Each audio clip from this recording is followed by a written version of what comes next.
Eventually, Pharaoh let the Jews go, as documented in the book of Exodus, but after the dramatic and miraculous escape into the wilderness, they lost faith in the God who had liberated them, and after just 2 months in the wilderness, they were drawn back to the worship of false gods in the desert, the same gods that they'd been surrounded with all their lives in Egypt. While Moses was at the top of Mount Sinai receiving the 10 Commandments from God, the people at the foot of the mountain began to wonder if he was ever coming down again. They lost faith and demanded that new gods be made to show them the way. They built a golden calf and claimed that this was the God that had led them out of slavery. Now, why a golden calf? Well, remember that Nimrod was represented by a bull and had a crown of bull horns because the Chaldean word for ruler also meant bull. Thus a bull was chosen to symbolize Nimrod in his worship, and gold was chosen because gold was a depiction of the color of the sun. Incidentally, have you ever wondered why Satan is often depicted with bull horns coming out of his head? And have you ever wondered why Hindus regard bulls as sacred? It seems random, doesn't it? But now you know. Look for the threads, connect the dots, and you'll always end up back at Babylon. With your understanding of Babylon from the series so far, you should begin to see connections you hadn't seen before.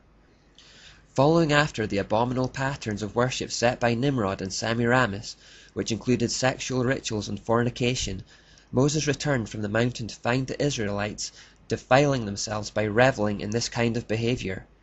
They defiled themselves in every sense by worshipping the Satanic God, allowing idols into their camp, and in the depraved acts they perpetrated in his name.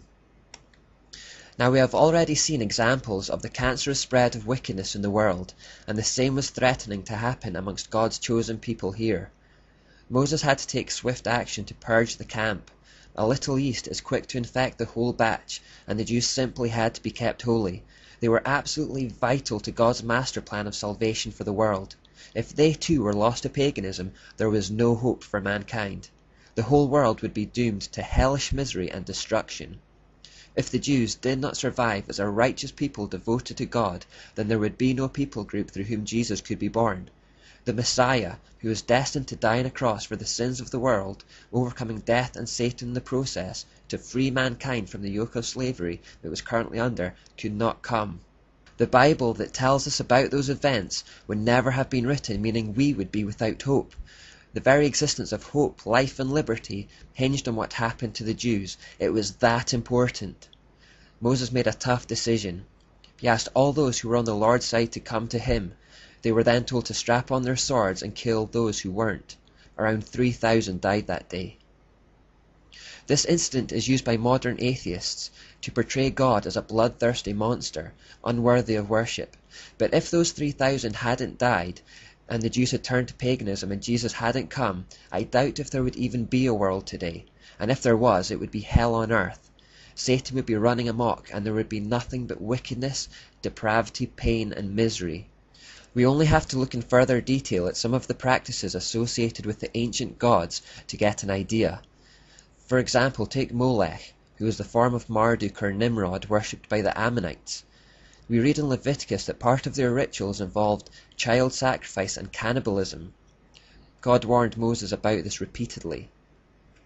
Do not give any of your children to be sacrificed, to be passed through the fire to Molech, for you must not profane the name of your God. I am the Lord. Human sacrifices and fire were part of Nimrod's worship from the very earliest days, of course, because fire was seen to be the earthly representation of the sun.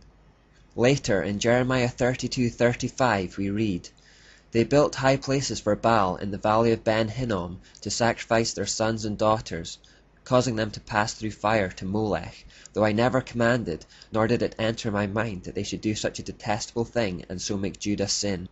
In the same way God's priests in the tabernacle used the meat of the animal sacrifices for food, so the priests of Baal did also eat of their human sacrifices.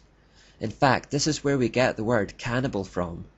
The Chaldean Canna-Baal means priest of Baal. Don't let anyone attempt to portray God as a murderous villain, slaughtering innocent women and children. We are talking about the defeat of depravity from the pit of hell. People who sacrificed their own children and ate their flesh.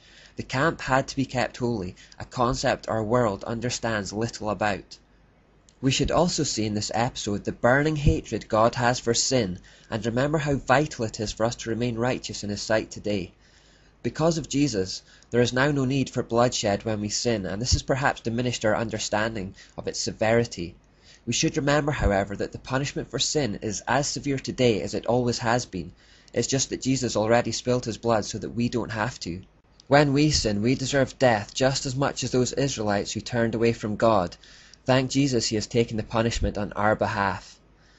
Perhaps as further punishment for that generation, perhaps to build character, perhaps to continue the purging process, and perhaps because we develop a deeper relationship with God in times of trial, almost certainly a mixture of all four of these, God decided to keep them in the desert for 40 more years. God needed to get these people to trust Him and to build a relationship with Him, and the wilderness, a place where they had to rely on Him even for food and water, served that purpose. One final thing I'd like to highlight about the desert years. Notice how God chose to reveal Himself to Moses. He chose to reveal Himself at the top of Mount Sinai, a mountain. Remember that Babylonian ziggurats were built to represent mountains, and the apexes were said to be where the gods lived. Remember, this is as a result of Satan's desire to be the Most High. Because all ancient mythologies and false religions stem from Babylon, you'll find parallels of this in many cultures. Mount Olympus, for example, is famously where the Greek gods were supposed to have lived. The fact that God revealed Himself to Moses at the top of a mountain clearly echoes this idea.